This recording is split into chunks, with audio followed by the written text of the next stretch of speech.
There is a moment, and it happens faster than most people realize, when the person you love becomes the person who hurts you. Yet instead of running, you stay.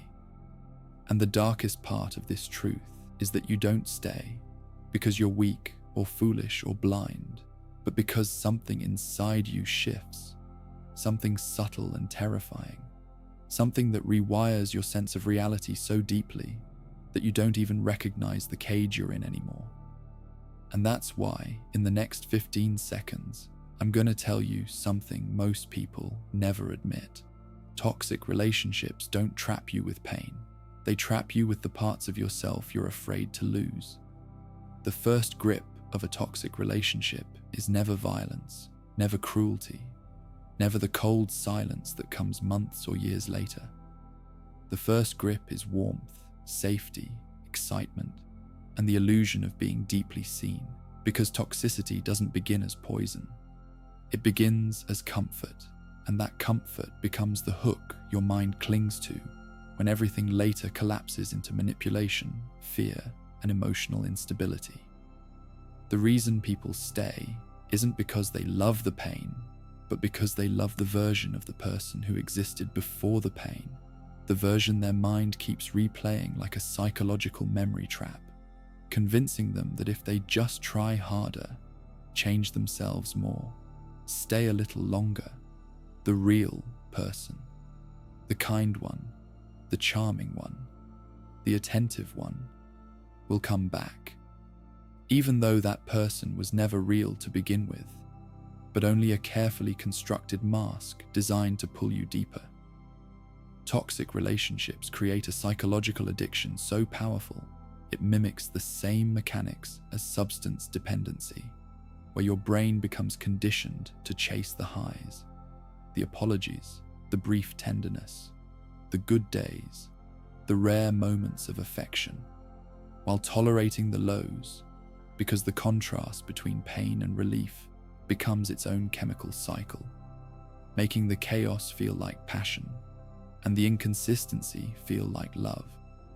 You stay because your self-esteem slowly erodes, not in a dramatic shattering, but in tiny, almost invisible fragments, chipped away by subtle criticism, passive-aggressive comments, emotional withdrawal, and unpredictable reactions, until one day you look in the mirror and see a softer, smaller, quieter version of yourself, a version that no longer trusts its own judgment, and this new version believes, falsely, that leaving would be a greater failure than staying. A toxic partner doesn't break you all at once. They break you in increments, slowly enough that you don't notice the damage, skillfully enough that you blame yourself for the pieces falling apart, and deeply enough that your mind starts believing you are the reason things go wrong, which traps you in a cycle of self-blame that keeps you tied to the very person destroying you.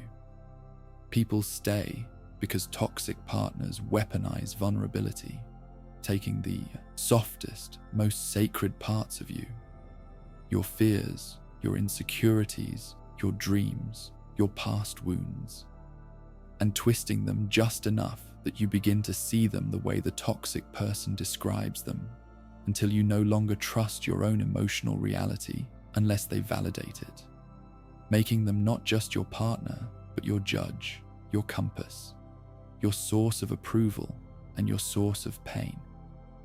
You stay because leaving feels like losing the future you imagined, the promises you believed, the version of love you thought you finally found, and your brain would rather endure familiar suffering than face the terrifying unknown of starting over, rebuilding your identity, and acknowledging that the person you gave so much of yourself to was never who you hoped they were. Toxic relationships trap you with hope. Hope that things will improve. Hope that the good days will return. Hope that the person you love will finally see your sacrifices. Hope that your loyalty will eventually be rewarded. And hope becomes a more powerful chain than fear or pain, because hope keeps you waiting long, after any rational part of you knows the relationship is decaying from the inside out. And the cruelest part, the part no one wants to admit, is that some people stay because the toxicity feels familiar, because chaos feels like home. If you grew up in instability, inconsistency, or emotional unpredictability, and without realizing it, your mind gravitates toward what it recognizes, even if what it recognizes is pain, which means you're not staying because the relationship is strong. You're staying because your nervous system was trained long ago to confuse survival patterns with love. You stay because the toxic partner is not always toxic. They are sometimes loving, sometimes gentle, sometimes remorseful, sometimes unbelievably sweet. And this unpredictability becomes a psychological trap called intermittent reinforcement, where your heart clings to every rare moment of kindness as evidence that the relationship still has potential, even though those moments are strategically timed to keep you from walking away. You stay because leaving doesn't just mean walking away from someone. It means confronting the parts of yourself that allowed you to stay for this long, and that confrontation is terrifying because it means facing your wounds, your insecurities, your fears of abandonment, your longing to be chosen, and your belief that love must be earned through suffering, which means leaving requires a level of self-awareness many people are too emotionally exhausted to reach.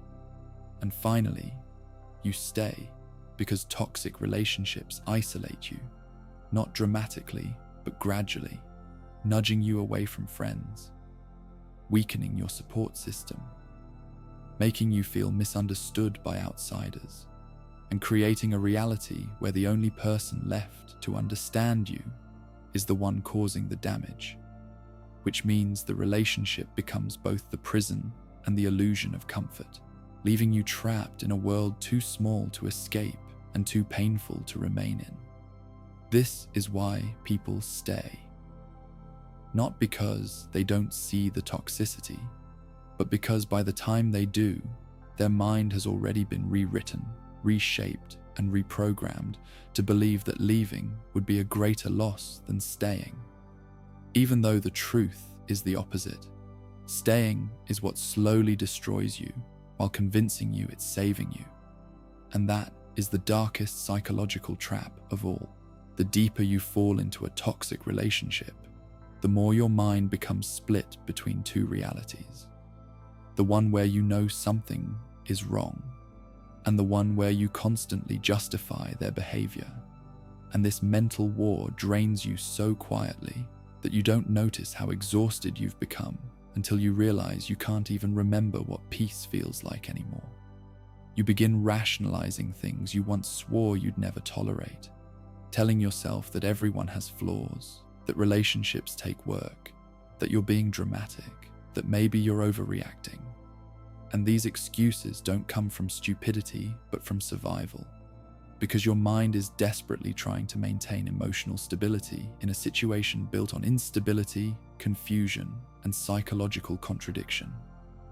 Toxic partners are masters of alternating between affection and cruelty, and this push-pull dynamic becomes a trap your brain mistakes for emotional intensity.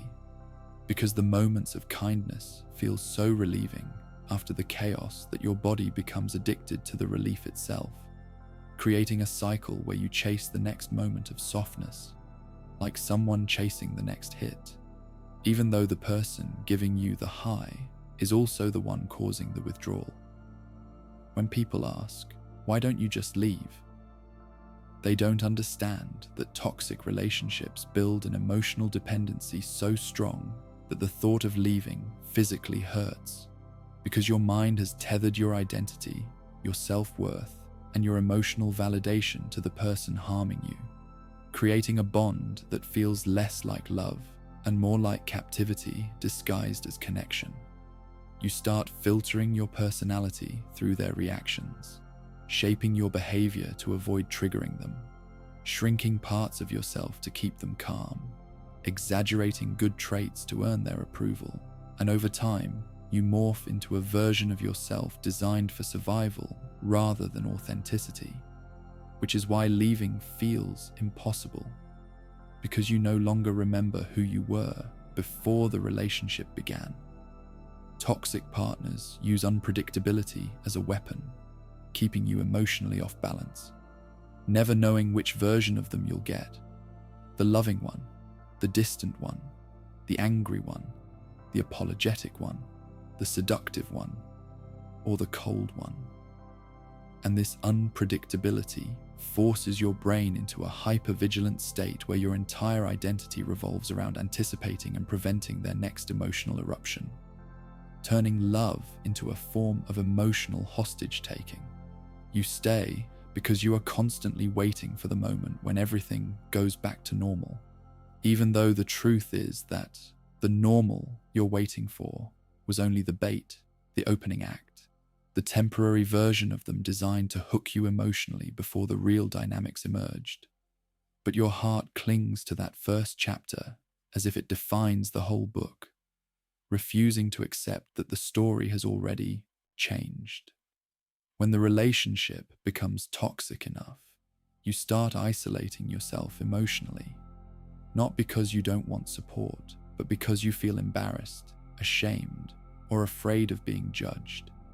And so you hide the truth from the outside world, which only deepens the hold the toxic partner has over you, because now the relationship feels like your secret, your burden, your private battlefield that no one else can understand.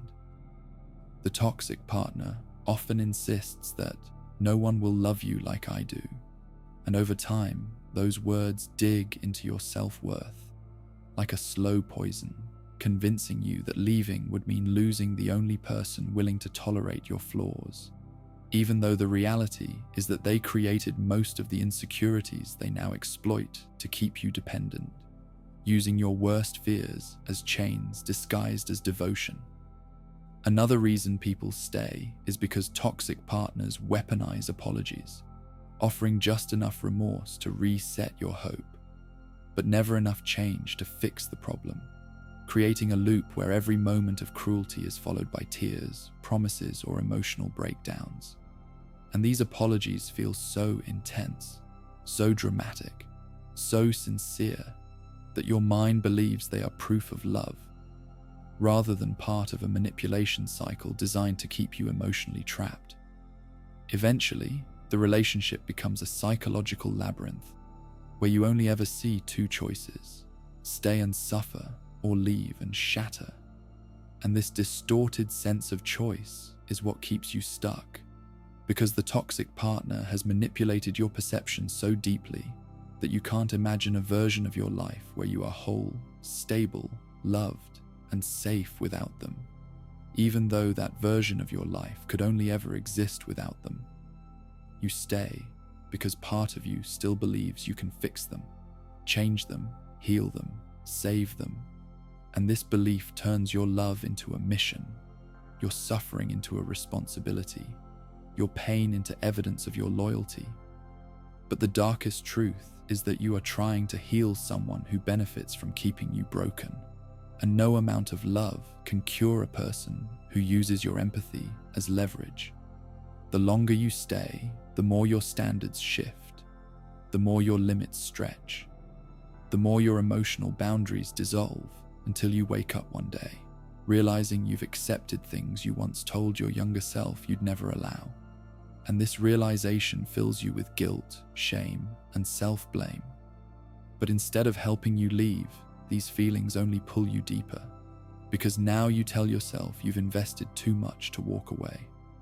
And by the time you understand what's happening, your mind has already been conditioned to equate love with anxiety, closeness with danger, affection with unpredictability, and conflict with intimacy, trapping you in a twisted blueprint of love that feels familiar but is slowly destroying you. And that is the horrifying truth. Toxic relationships do not simply hold you. They rewire you piece by piece until the version of you who could have walked away no longer exists. And this is exactly where most people fall into the trap, without realizing it. Because once someone learns how to influence the internal weather of your mind, they no longer need to argue with you, convince you, or negotiate with you. They only need to set the emotional temperature, and your behaviors will adjust automatically. Think about it. When someone makes you anxious, you become compliant. When they make you grateful, you become generous. When they make you guilty, you seek to repair. And when they make you insecure, you chase validation. None of this feels like manipulation because your brain interprets these reactions as your own decisions, even though the emotional environment that produced them was engineered by someone else. The most dangerous part is that emotional environments are subtle. They don't announce themselves. They don't confront you openly. Instead, they seep in through tiny moments that seem harmless. A disappointed sigh, a subtle compliment, a delayed reply, a sudden silence, a carefully timed joke, or a shift in tone that makes you question whether you did something wrong. These micro signals shape your emotional landscape far more than dramatic events do, because they slip past your conscious defenses. Your rational mind doesn't fight what it doesn't notice. And when someone learns to manipulate these micro signals, they can make you feel exactly what they need you to feel in order to get exactly what they want. What makes this so powerful and so dangerous is that the brain is built to respond to emotional patterns more than logical explanations. The human nervous system is ancient. It evolved in environments where emotional cues were literally tied to survival. A shift in someone's expression could signal danger. A subtle change in tone could signal rejection. A sudden silence could mean exclusion from the group. Your brain still reacts to these cues the same way today, even though your world is different. Manipulators exploit this primitive wiring. They know that if they can control your emotional cues, they can control your ancient responses. And once they control those responses, they control your choices. This is where identity begins to distort, because the more your emotions are shaped by someone else, the more your behaviors start aligning with what they want, not what you want. And the scary part is that your mind will rationalize those behaviors as your own. You'll convince yourself that you're choosing freely, even when the choice was engineered. You'll believe you're acting out of love, respect, fear, ambition, or loyalty, when in reality, you're acting out of emotional conditioning. That's how people stay in toxic relationships, destructive jobs, unhealthy friendships, or cycles of self-sabotage.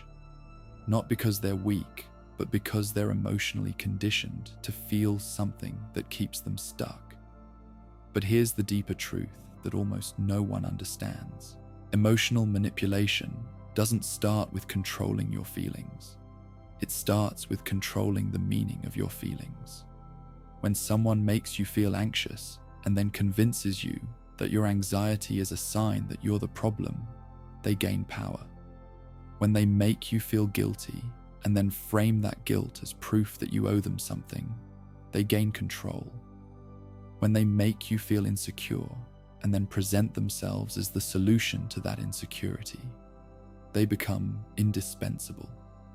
A master manipulator never just creates emotions.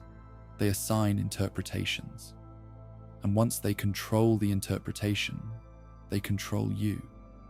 What's terrifying is that identity adapts to emotional repetition.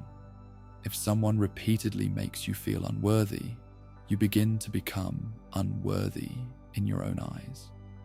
If they repeatedly make you doubt your choices, you begin to see yourself as indecisive. If they repeatedly make you feel responsible for their reactions, you begin to internalize guilt as personality. Slowly, the emotional environment reshapes your self-perception.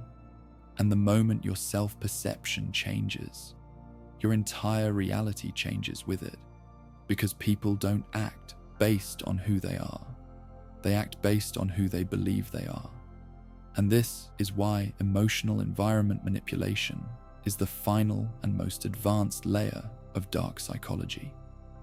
It doesn't just influence what you do, it influences what you think you deserve. It influences the version of yourself you imagine. It influences what you accept, what you tolerate, what you chase, and what you avoid.